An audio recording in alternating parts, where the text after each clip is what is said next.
Саламатсыздар ма, білім алушылар? Бүгінгі біздің тақырыбымыз сылақтау жұмыстарының технологиясы пәні бойынша керамикалық тақтайшаларды салу. Сабақтың мақсаты керамикалық тақтайшаларды салудың нақты жолдарымен танысу. Оған енді бірнеше міндеттер қойылады. Яғни бірінші керамикалық тақтайшаларды салу ережесін, тәртібін үйрету болып табылады.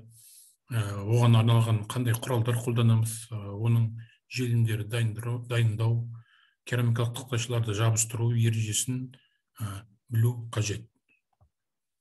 Жыл сайын ғимараттың ішіндегі және сыртында құрылыс материалдарының нарығында әшекейлеудің жаңа және түпкі нұсқа тәсілдері пайда болып жатыр. Мысалы, қазіргі кезде біздің Қызылорда қаласында және басқа қалаларда құрылыс қарқынды алып жатыр. Сондықтан құрылыс қарқынды алған сайын оның әрлеу жұмыстары, сылақтау жұмыстары қатар жүреді. Енді әрлеу жұмыстарының бірі болып, бұл жаңа тақтайшаларды қабырғаны тақтайшалармен жабу. Яғни оны ванналық, ас бөлмелерінде осы керамикалық тақтайшалар кеңінен қолданылады. Керамикалық тақтайшаны төсеу технологиясы салыстырмалы түрде қарапайым, және оны игеру үшін тәжірибе жүзінде жасап тұру қажет. Қажетті құралдар. Осы керамикалық тақтайшаны салу технологиясында келесі құралдар қолданылады. Бұл желімді араластыруға арналған миксер, тісті шпатель, яғни қабырғаға жабыстыру үшін, жаю үшін желімді кабельдерді осы тісті шпательмен қолданамыз. Және немесе кабельге осыны қолданып жағамыз. Келесі мынау деңгейлік уровень, яғни қабырғаның түзу салынуын осы деңгеймен қадағалаймыз. Кабельдердің кейбір жерлерде мысалы өлшемі келмесе, оны біз кесеміз. Онысына мысалы арнайы станок бар. Енді бұнда кесудің станоктары көп. Мысалы, оны қолмен де жаңағы болгарка арнайы алмас дискімен де кесуге болады, немесе осы станокпен де кесуге болады. Тақтайша арасындағы жіктерді жамауға арналған резеңке шпатель. Резеңке тақтайның арасында жіктер шов деп атаймыз. Сол шовтарға мынандай біз шпательдерді қолданамыз. Резеңкелік, яғни мынандай темір шпательді қолдануға болмайды, өйткені ол сызып, немесе сызат қалдыруы мүмкін. Рулетка. Рулетка бізге жаңағы тақтайшалардың өлшемін, жаңағы бөлменің салынатын жердің өлшемін, ұзындығын, биіктігін алдына өлшеп, сосын қанша оған тақтайша кететінін біз осылай анықтаймыз. Ең алдымен біз жұмыс алаңын дайындаймыз. Яғни, егер де мысалы бөлмеде жиһаздар болса, оны газеттермен, арнайы скотчтармен, қағаз скотчтармен жауып қоямыз. Сосын керамикалық тақтайшаларды салуға арналған желімді қолданамыз. Желімді жаңағы миксермен араластырып, яғни дайындаймыз.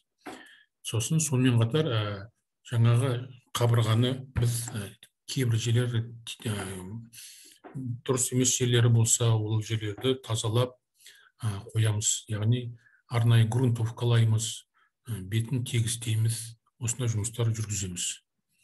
Келесі суретте осы кабельді салудың технологиясы көрсетілген, яғни арнайы желімді біз кабельге жағамыз жаңа шпательмен, онан кейін оны шпательмен қабырғаға да жаямыз, сосын жабыстыру процесін біз жүргізе бастаймыз.